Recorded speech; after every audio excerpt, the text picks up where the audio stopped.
નમસ્કાર, મારું નામ છે ફપલ પૂર્વી. આપ જોઈ રહ્યા છો આરપી ગુજરાત ન્યૂઝ રાજકોટ. અમરેલીમાંથી એક બ્રેકિંગ ન્યૂઝ સામે આવી છે. અમરેલીના વડિયામાં પીજીવીસીએલ કચેરીના ફોલ્ટ સેન્ટર પર અજાણ્યા ઈસમે ફોન કરીને કર્મચારીઓ સાથે અભદ્ર વર્તન કર્યું હોવાનો મામલો સામે આવ્યો છે. 28મી તારીખે ભારે વરસાદના કારણે મોરવાડા ખેતીવાડી વિસ્તારનો એક ફીડર બંધ રહ્યો હતો, જ્યારે અન્ય ફીડર તાત્કાલિક શરૂ કરવામાં આવ્યા હતા. છતાં પણ ઈસમ ઉશ્કેરાયો અને ફોન પર અયોગ્ય શબ્દનો ઉપયોગ કર્યો. આ બનાવને લઈને પીજીવીસીએલ વડિયા કચેરીના કર્મચારીઓ પોલીસમાં ફરિયાદ નોંધાવી છે.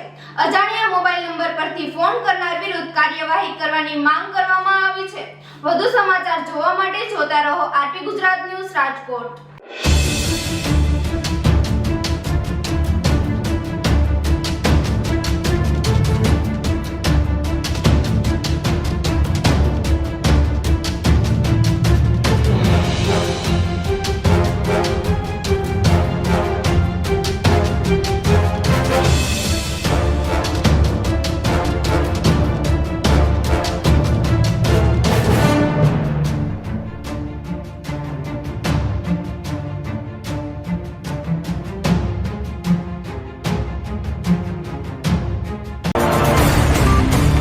ગઈકાલે અમારા ઓલા કોલ સેન્ટરનો જે નંબર હોય ને, કમ્પ્લેન આમાં લખાવવાની હોય છે.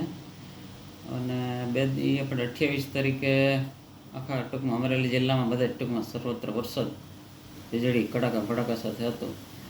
અને એમાં ખેતીવાડી ફીડરો, જ્યોતિગ્રામ ફીડરો ઘણા બધા ફોલ્ટમાં હતા. જ્યોતિગ્રામ ફીડરો અમે તાત્કાલિક યોજના ધોરણે કામ કરી અમારા લાઇન સ્ટાફ દ્વારા છે ને બધા ચાલુ કરી દેવામાં આવ્યા. અને ખેતીવાડીના થોડા ફીડર હતા, 4-5 જેવા ફીડરો. અને એમાં એક મોરવાડાનું ફીડર હતું ખેતીવાડી, એ અમારે ઓલરેડી એમ ચાલુ જ હતું, પણ એક સેક્શન ટૂંકમાં જવાય એવું નહોતું ને, એટલે પછી બંધ હતું. એના કારણે એક ગ્રાહક દ્વારા છે ને ફરિયાદ ફોલ્ટ ઓફિસે લખાવવા માટે ફોન કર્યો છે, બંધ છે એ રીતના. પછી એણે મન ફાવે એમ ગાળો ટૂંકમાં કર્મચારી વિરોધ આપી હતી એમણે. એટલે એના અનુસંધાને અમે પોલીસ સ્ટેશને ફરિયાદ કરવા માટે અરજી આપવા માટે ગયા હતા. સર, એમાં અમારા ગઈકાલે રાત્રે અમારા બ્રિટિશ લાઇનમેન ફોન ઉપર બેઠા હતા અને કોઈ અજાણ્યા નંબરમાંથી ફોન આવ્યો હતો, બરાબર. અને જેમ એમ ગાળો બોલતા હતા. હવે લાઇન છે સર, આમાં તો કદાચ વહેલું મોડું આ તે થતું હોય, બધા ફીડરો ફોલ્ટમાં હતા, વરસાદી વાતાવરણ હતું સર, બરાબર. એટલે એવું બનતું હોય. બાકી જ્યોતિગ્રામ અમે તાત્કાલિક ચાલુ કરી દઈએ છીએ. અને પણ ખેતીવાડીમાં થોડીક વાર લાગતી હોય છે, કારણ કે ફોલ્ટ એવા હોય તો અમે ત્યાં જઈ શકતા ન હોય, ગારો હોય આ તે, બરાબર, વરસાદી વાતાવરણ હોય.